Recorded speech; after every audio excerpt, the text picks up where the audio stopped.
오늘 우리에게 주시는 하나님 말씀은 출애굽기 18장 13절에서 27절 말씀입니다.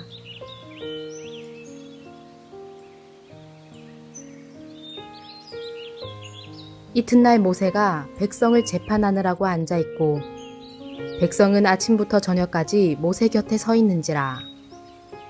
모세의 장인이 모세가 백성에게 행하는 모든 일을 보고 이르되 내가 이 백성에게 행하는 이 일이 어찌 됨이냐?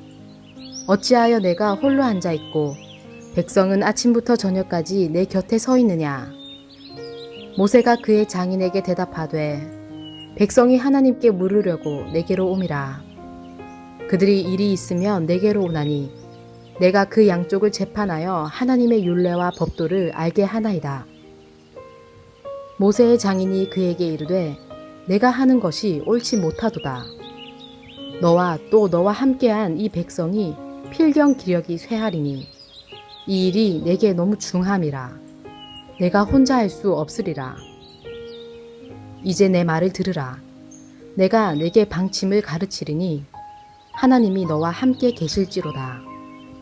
너는 하나님 앞에서 그 백성을 위하여 그 사건들을 하나님께 가져오며 그들에게 율례와 법도를 가르쳐서 마땅히 갈 길과 할 일을 그들에게 보이고 너는 또 온 백성 가운데서 능력 있는 사람들 곧 하나님을 두려워하며 진실하며 불의한 이익을 미워하는 자를 살펴서 백성 위에 세워 천부장과 백부장과 50부장과 10부장을 삼아 그들이 때를 따라 백성을 재판하게 하라. 큰 일은 모두 내게 가져갈 것이요 작은 일은 모두 그들이 스스로 재판할 것이니 그리하면 그들이 너와 함께 담당할 것인즉 일이 내게 쉬우리라. 내가 만일 이 일을 하고 하나님께서도 내게 허락하시면 내가 이 일을 감당하고 이 모든 백성도 자기 곳으로 평안히 가리라. 이에 모세가 자기 장인의 말을 듣고 그 모든 말대로 하여 모세가 이스라엘 무리 중에서 능력 있는 사람들을 택하여 그들을 백성의 우두머리 곧 천부장과 백부장과 50부장과 10부장을 삼으매 그들이 때를 따라 백성을 재판하되 어려운 일은 모세에게 가져오고 모든 작은 일은 스스로 재판하더라. 모세가 그의 장인을 보내니 그가 자기 땅으로 가니라.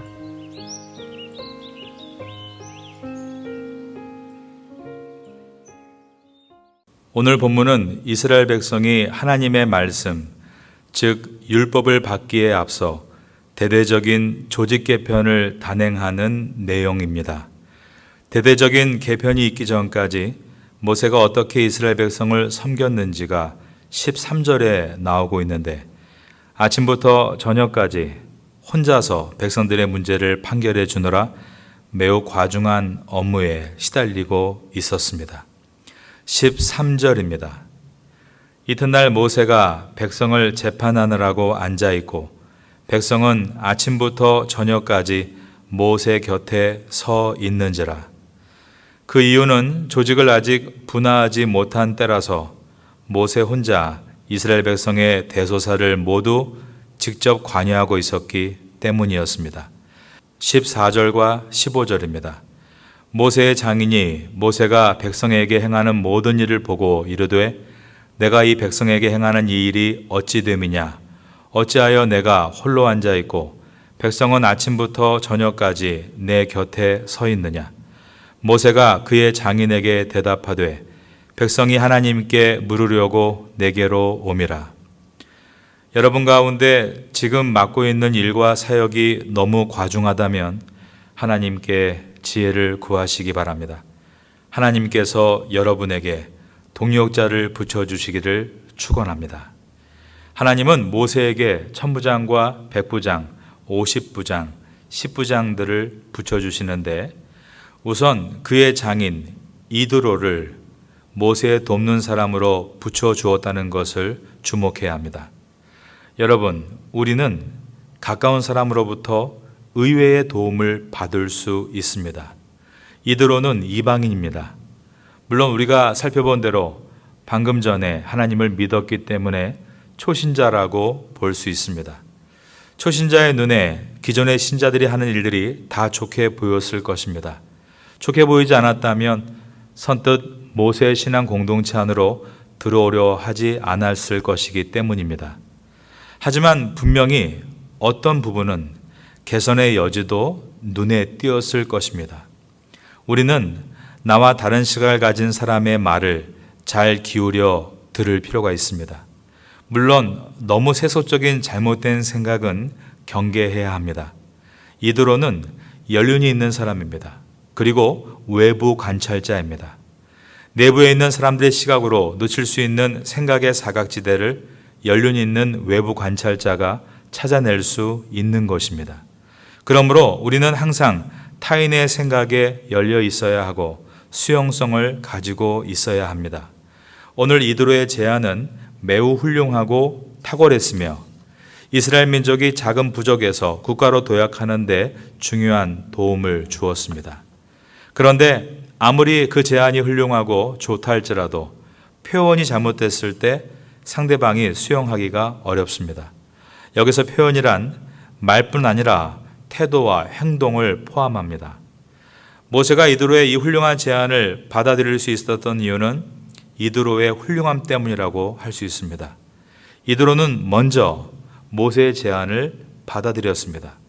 모세가 하나님의 기적의 역사를 간증할 때 그의 말을 수용해주고 적극적으로 반응해 주었습니다. 모세의 말을 듣고 자기가 믿던 이방신을 버리고 하나님을 믿고 번제를 드리는 이드로의 모습은 이드로가 상대방의 생각을 받아들이는 수용성이 큰 사람이었음을 보여줍니다. 내가 먼저 상대방의 말을 잘 수용할 때 상대방도 나의 말을 잘 수용하게 되는 것입니다. 두 번째로 이드로는 먼저 섬김의 모습을 보여주었습니다.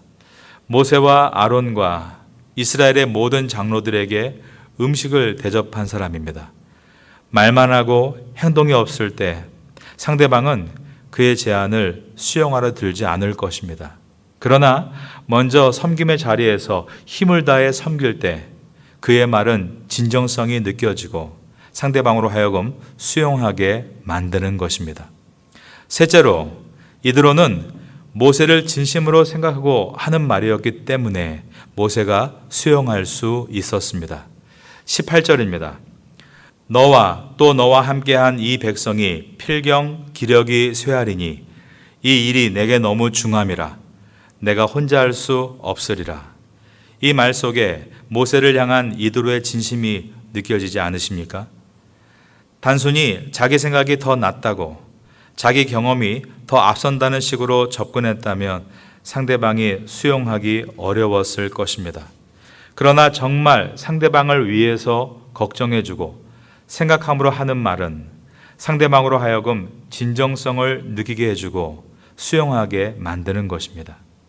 넷째로 이드로는 자신의 계획이 빨리 시행되도록 압박하지 않는 것에 있습니다. 자신의 제안에 대해 모세가 하나님께 여쭈어보고 하나님께서 허락하시면 한번 생각해 보라고 선택할 수 있는 기회와 시간을 준 것입니다. 23절입니다. 내가 만일 이 일을 하고 하나님께서도 내게 허락하시면 내가 이 일을 감당하고 이 모든 백성도 자기 곳으로 평안히 가리라. 이드로의 제안은 모세에게 하나님의 좋은 선물이 되었습니다. 여러분도 어떤 때에는 누군가에게 하나님의 좋은 선물이 되기를 바랍니다. 가까운 남편에게, 아내에게, 자녀에게, 부모님께 좋은 선물이 되기를 바랍니다. 내가 말꾼, 잔소리꾼이 아닌 협력자, 위로자가 되기를 위해 기도하시고 그렇게 돼 가시는 여러분 되시기를 예수님의 이름으로 축원합니다. 모세는 하나님께 좋은 선물을 받았습니다. 이드로의 말을 듣고 천부장, 백부장, 50부장, 10부장을 뽑아서 작은 업무를 분담시킨 것입니다. 24절에서 26절입니다. 모세가 자기 장인의 말을 듣고 그 모든 말대로 하여 모세가 이스라엘 무리 중에서 능력 있는 사람들을 택하여 그들을 백성의 우두머리 곧 천부장과 백부장과 50부장과 10부장을 삼음해 그들이 때를 따라 백성을 재판하되 어려운 일은 모세가 가져오고 모든 작은 일은 스스로 재판하더라. 모세가 이러한 좋은 선물을 받을 수 있었던 이유가 모세 또한 이도로와 같이 타인의 생각을 적극적으로 수용하는 사람이었기 때문입니다. 만일 모세에게 이러한 수용성이 없었다면 하나님은 그 좋은 선물을 다른 사람에게 배달시켰을 것입니다. 이스라엘의 초대왕 사울에게 하나님은 선지자 사무엘이라는 매우 훌륭한 선물을 보내셨습니다. 그런데 사울이 사무엘의 말을 수용하지 않자 어떻게 됐습니까? 하나님은 사무엘이라는 훌륭한 선물을 대신 다윗에게 보내셨습니다. 훗날 다윗이 나태해지고 신앙이 흔들리고 있을 때 하나님은 나단이라는 선지자를 선물로 보내십니다. 그의 말을 듣는 것은 매우 고통스러웠습니다. 그러나 다윗이 어떻게 합니까? 나단 선지자의 말을 수용했습니다. 그러므로 다윗은 사울이 아닌 순수한 다윗으로 남을 수 있었고 아브라함과 다윗의 혈통으로 예수 그리스도께서 이 땅에 오시는 영예롭고 귀한 축복을 받았습니다. 그러므로 수용성은 곧 능력입니다. 실력입니다. 그런데 수용성은 그 사람의 내면과 관계가 있습니다. 내면이 복잡하면 수용성이 떨어집니다. 내면이 잘 정돈되어 있으면 수용성이 높아집니다. 그러므로 수용성은 하나님과의 관계와 연결되어 있습니다. 하나님과의 관계가 온전할 때 내면의 질서가 세워지고 그럴 때 상대방의 창의적이고 열정적인 제안을 매우 유연하게 받아들일 수 있는 것입니다.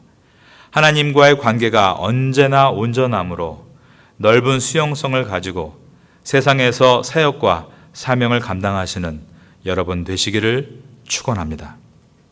모세는 수용성이 있는 사람이었고 그것을 실행하는 데 있어서 주저하지 않는 사람이었습니다. 그가 이렇게 과감하게 결단하고 신속하게 개혁할 수 있었던 이유는 항상 문제를 하나님께 가지고 나와 주님과 상의하는 사람이었기 때문입니다. 여러분, 생각하는 것과 기도하는 것은 다릅니다. 생각은 자기와 대화하는 것입니다. 기도는 하나님과 대화하는 것입니다. 생각하고 결정하는 것은 단순히 자기의 뜻대로 결정하는 것입니다. 기도하고 결정하는 것은 하나님의 뜻에 따라 결정하는 것입니다. 하나님은 yes, 바로 시행하라고 하실 때가 있습니다. wait, 시행은 하되 때를 기다리라고 하실 때가 있습니다. no, 시행하지 말고 방향을 바꾸라고 하실 때도 있습니다. 우리는 로마서 8장 28절을 좋아합니다. 우리가 알거니와 하나님의 사랑하는 자, 곧 그의 뜻대로 부르심을 입은 자들에게는 모든 것이 합력하여 선을 이루느니라. 모든 것이 결국은 선을 이룬다라고 되어 있습니다. 그런데 이 구절은 조건문입니다. 모든 것이 합력해서 선으로 이루어지기 위한 조건은 먼저는 하나님의 뜻대로 부르심을 입어야 한다라고 되어 있습니다. 이 말의 뜻은 내 생각을 따라 결정하는 것이 아니라 하나님의 뜻에 따라 결정해 나아갈 때 그 결과는 합력하여 선을 이루게 된다는 뜻입니다. 항상 하나님의 뜻을 먼저 물어보시고 순종하심으로 항상 모든 것이 합력하여 선을 이루는 여러분의 사역이 될 수 있기를 축원합니다. 모세는 200여만 명의 이스라엘 백성을 섬기기 위해서 천부장과 백부장, 50부장, 10부장을 세웠습니다. 뛰어난 한 사람이 100의 힘을 쓰는 것이나 10사람이 10의 힘을 쓰는 것이나 마찬가지라고 보여집니다. 그러나 중요한 것 두 가지가 있습니다. 첫째는 안정성의 문제입니다. 무엇이 더 안정적인가? 혼자 독불장군으로 하는 일은 집중력이 떨어지고 안정적이지 않은 것입니다. 둘째가 지속성입니다. 혼자 잘할 수 있어도 그것을 지속할 때에는 혼자보다 둘이 낫습니다. 우리의 신앙생활은 단거리 경주가 아니라 마라톤이기 때문입니다. 수용성을 가지고 협력하시기를 바라고 동료자를 얻기 위해 기도하고 함께 사역해 나가시는 여러분 되시기를 마지막으로 예수님의 이름으로 축원합니다.